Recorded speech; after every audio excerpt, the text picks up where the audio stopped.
4 जुलाई 1963 को बेहद दयनीय स्थिति में तिरंगे ध्वज का डिजाइन करने वाला उस महापुरुष ने अपनी आखिरी सांस अपनी झोपड़ी में ही ली। उनकी न खोज न कोई खबर।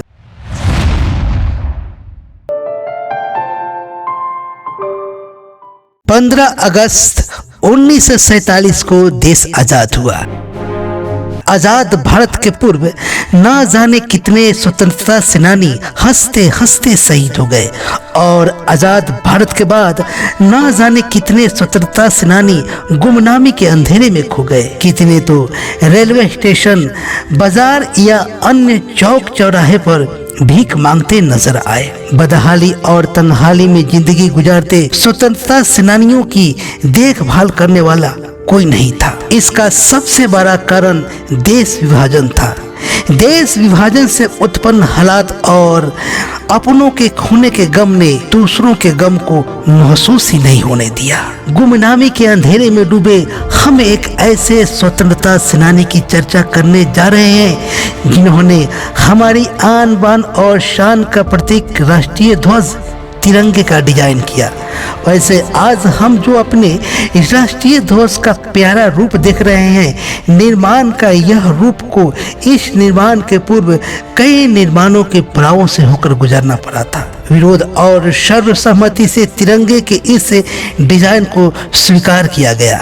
उस स्वतंत्रता सेनानी और राष्ट्रीय ध्वज तिरंगे का डिजाइन करने वाला महापुरुष का नाम था पिंगली वेंकैया।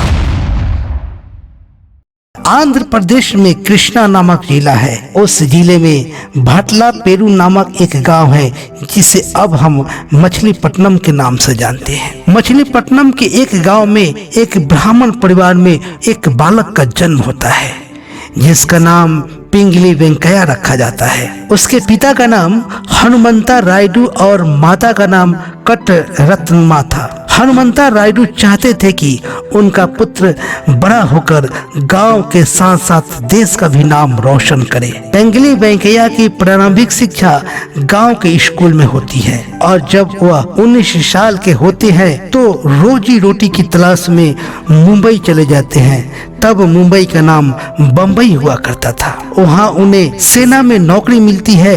उस समय दक्षिण अफ्रीका में एंग्लो बोअर युद्ध चल रहा था। वहां पिंगली वेंकैया को भेज दिया जाता है जहां उनकी मुलाकात महात्मा गांधी से होती है और वह गांधी जी के विचारों से प्रभावित होकर वापस स्वदेश लौट आते हैं। यहाँ आकर स्वतंत्रता संग्राम में बढ़ चढ़कर हिस्सा लेते हैं। किसी भी स्वतंत्र राष्ट्र के लिए अपना ध्वज का होना बहुत जरूरी होता है या किसी अन्य प्रकार की क्रांति होती है तो उसका अपना ध्वज का होना जरूरी होता है, क्योंकि उसी ध्वज के नीचे क्रांतिकारी हक की लड़ाई या अपनी मांग रखते हैं। वैसे राष्ट्रीय ध्वज का निर्माण कई बार किया जा चुका था पर उन सब में कोई न कोई कमी निकल आती थी जिससे झंडे के नए स्वरूप का दरवाजा खुला का खुला रह जाता था। हमारे देश को एक ऐसा ध्वज चाहिए था जो सारे देशवासियों को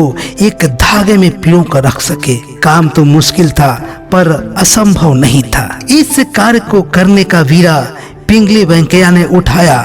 इस कार्य में उनका साथ SV वुमान और उमर सुमानी ने दिया। इन तीनों ने नेशनल फ्लैग मिशन की स्थापना की। पिंगली वेंकैया ने साल 1916 से लेकर साल 1921 तक करीब 30 देशों का राष्ट्रीय ध्वज का अध्ययन किया, तब तिरंगे का डिजाइन किया। उन्होंने जिस तिरंगे का डिजाइन किया उसका स्वरूप इस प्रकार था।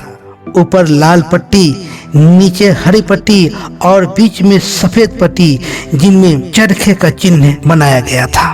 पर 1931 में एक प्रस्ताव पारित करने के बाद लाल रंग की जगह केसरिया रंग को रखा गया और चरखे की जगह अशोक चक्र को जगह दी गई। केसरिया रंग की पट्टी शक्ति और साहस का प्रतीक है। बीच में स्थित सफेद पट्टी धर्म के साथ शांति और सत्य का प्रतीक है। निचली हरे रंग की पट्टी हमारी धरती की हरियाली, वृद्धि और भूमि पवित्रता का प्रतीक है। आपको बताते चले कि प्रथम राष्ट्रपति डॉक्टर राजेंद्र प्रसाद की अध्यक्षता वाली समिति ने ही चरखे की जगह अशोक स्तंभ के धर्म चक्र वाली चिन्ह को स्थान दिया था। इस तरह पिंगली वेंकैया ने हमारे राष्ट्रीय ध्वज का डिजाइन किया, लेकिन आज हम उन्हें भुला गए हैं। इधर देश भारत के सुनहरे भविष्य के सपने को साकार करने की कोशिश में जुट गया और उधर पिंगली वेंकैया का जीवन झोपड़ी में बड़ा मुश्किल से कट रहा था। अब उन्हें न कोई देखने वाला था और न उनकी कोई सुनने वाला। 4 जुलाई 1963 को बेहद दयनीय स्थिति में तिरंगे ध्वज का डिजाइन करने वाला उस महापुरुष ने अपनी आखिरी सांस अपनी झोपड़ी में ही ली। उनकी न खोज न कोई खबर। 16 साल गुजर गया। काल के गर्द ने उनके इस अविस्मरणीय योगदान को पूरी तरह ढकने की कोशिश की, पर कहते हैं ना कि सच्चाई दब तो जाती है पर मिट नहीं सकती है। 46 साल बाद उनकी याद आई, तब डॉक्टर मनमोहन सिंह की सरकार थी। पिंगली वेंकैया को 2009 में उनके सम्मान में उनके नाम से डाक टिकट जारी किया गया। क्या पिंगली वेंकैया को वह सम्मान चाहिए जिनके वह हकदार हैं? कमेंट बॉक्स में हमें जरूर बताएं और वीडियो कैसा लगा यह भी बताएं। आपसे निवेदन है कि इस वीडियो को ज़्यादा से ज़्यादा शेयर करें ताकि उस महापुरुष की जानकारी ज़्यादा से ज़्यादा लोगों तक पहुंच सके। यदि अभी तक आपने मेरा चैनल सब्सक्राइब नहीं किया है तो कृपया सब्सक्राइब जरूर कर दें और हम आपसे फिर अगले वीडियो में मिलते हैं। तब तक के लिए जय भारत।